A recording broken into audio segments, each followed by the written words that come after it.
વિઘ્નહર્તા સિદ્ધિદાતા શ્રી ગણેશના મહોત્સવના પાવન અવસરે શ્રી સાર્વજનિક ગણેશોત્સવ સમિતિ ગાંધીનગર દ્વારા વર્ષ 1970થી અવિરત પ્રત્યેક વર્ષે ભક્તિ ભવ્યતા અને ભાઈચારા સાથે મનાવવામાં આવતો આ લોકોત્સવ આ વર્ષે ગૌરવશાળી 56મા વર્ષમાં પ્રવેશી રહ્યો છે।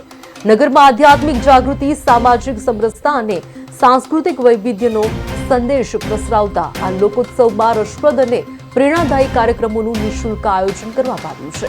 આ વર્ષે ગણેશોત્સવની ઉજવણી તારીખ 27/8/2025 બુધવારથી તારીખ 2/9/2025 મંગળવાર દરમિયાન સેક્ટર 22 રંગમંચ ગાંધીનગર ખાતે યોજાશે। ત્યારે આજે વાજતે ગાજતે બાપાનું આગમન થયું હતું। સેક્ટર 29 ખાતેથી નીકળેલી બાપાની શોભાયાત્રામાં મોટી સંખ્યામાં નગરજનો જોડાયા હતા।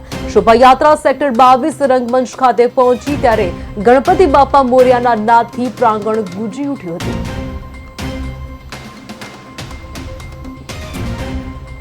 નગરની સ્થાપના થઈ અને વસાહતીઓ અહીં રહેવાની શરૂઆત કરી, ગૃહસ્થી માંડી એ સન 1970માં માર્ચ એપ્રિલ મહિનામાં વસાહતીઓ કાયમી થયા અને ત્યારબાદ પહેલો પ્રસંગ એ દાદાનો આવ્યો અને તે દિવસથી અવિરત ઉજવાતો આ ગણેશ મહોત્સવ આજે સાચા અર્થમાં ગાંધીનગરનો લોકોત્સવ બન્યો। સરકારની ગાઈડલાઈન કદાચ આજે આવી હશે, પણ આ સંસ્થા ઇકો ફ્રેન્ડલી ગણેશજીની મૂર્તિ લાવે છે। આજ ચોમાસાનું સિઝન હોવાથી વોટરપ્રૂફ મંડપનું આયોજન કરવામાં આવે છે અને ખાસ કરીને જ્યારે સ્થાપના થઈ તે વખતે પણ ગાંધીનગરમાં એવી કોઈ કલ્ચર એક્ટિવિટી નથી। બાળકો, યુવાનો અને વૃદ્ધો માટે, વડીલો માટે આ સંસ્થાએ તે દિવસે નેમ રાખી હતી કે ગાંધીનગરના લોકોને આ કલ્ચર એક્ટિવિટી પૂરી પાડવી। આજે પણ મને આનંદ છે કે 55 વર્ષથી અવિરત એ નેમ સાથે ઉજવાતો આ મહોત્સવ આજે લોકોત્સવ બન્યો છે। ગાંધીનગરની તમામ શૈક્ષણિક, સામાજિક તમામ સંસ્થાઓ, કલા સંસ્થાઓ, કલાકારો, રાષ્ટ્રીય કક્ષાએ જેમણે પરફોર્મન્સ કર્યું છે, આ તમામ લોકો માટે એક એક અલગ દિવસ ફાળવવામાં આવ્યો છે અને દરેક કલાકાર પોતાનું મન મૂકીને અહીંયા પરફોર્મન્સ આપે છે અને આ આખો આયોજનમાં એક એક વ્યક્તિઓ, જેમ કહેવાય છે ને રામકથા મેં વીર જટાયુ કા અપના અનુપમ સ્થાન, એમ આમાં એક એક વ્યક્તિ બહુ ભાવથી અહીંયા પોતાનું સમયદાન તન, મન અને ધનથી આપે છે અને એટલા જ માટે આ સાચા અર્થમાં લોકોત્સવ બન્યો છે। આ વર્ષે કોઈ ખાસ એવું કોઈ આયોજન છે? દર વર્ષની જેમ આ વર્ષે પણ ખાસ શાળાના બાળકો દ્વારા પિતૃવંદના, માતૃવંદના, પર્યાવરણ એવી અલગ અલગ થીમ ઉપર પોતાની કૃતિઓ રજૂ કરવાની છે। આજે જ પ્રથમ દિવસે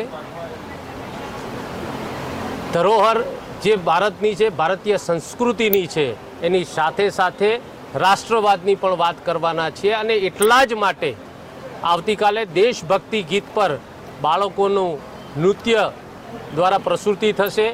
એ પછી ગાંધીનગરની કલા સંસ્થાઓ જે રાષ્ટ્રીય ફલક પર અને દેશ અને પરદેશમાં પણ પોતાની કૃતિઓ રજૂ કરે છે અને બેસ્ટ પરફોર્મન્સવાળી તમામ કલા સંસ્થાઓએ પણ પોતાની એક એક કૃતિ આપવાના છે। એવી ગાંધીનગરની તમામ સુપ્રસિદ્ધ સંસ્થાઓ પણ એમાં જોડાવાની છે।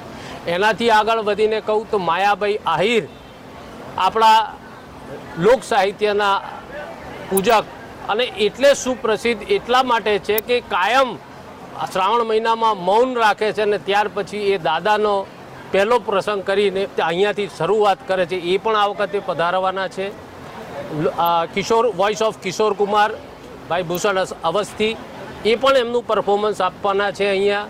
અને ગાંધીનગરની સંગીતની આરાધના જે કરી છે, જે કલાગુરુઓ સંગીતના સાધકોને તૈયાર કરે છે, એ લોકો પણ પોતાની એક દિવસ કૃતિઓ આપવાના છે। આવી અનેક વિવિધ કાર્યક્રમ, રંગારંગ કાર્યક્રમોનું આયોજન કર્યું છે અને ગાંધીનગરના ગણેશના ઉપાસકો આમાં જોડાય એવી આપના માધ્યમથી વિનંતી કરું છું। ના જાત પે ન પાત પે રાજા કી સવારી નીકળી હૈ શાન સે, અને એટલા જ માટે આપ સર્વને વિનંતી છે અને તમામ જ્ઞાતિ જાતિના લોકો આમાં જોડાય છે, જોતરાય છે।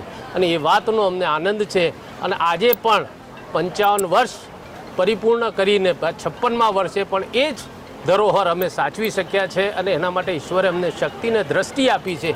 એ માટે પરમ કૃપાળુ ઈશ્વરનો પણ અમે આભાર માનીએ છીએ.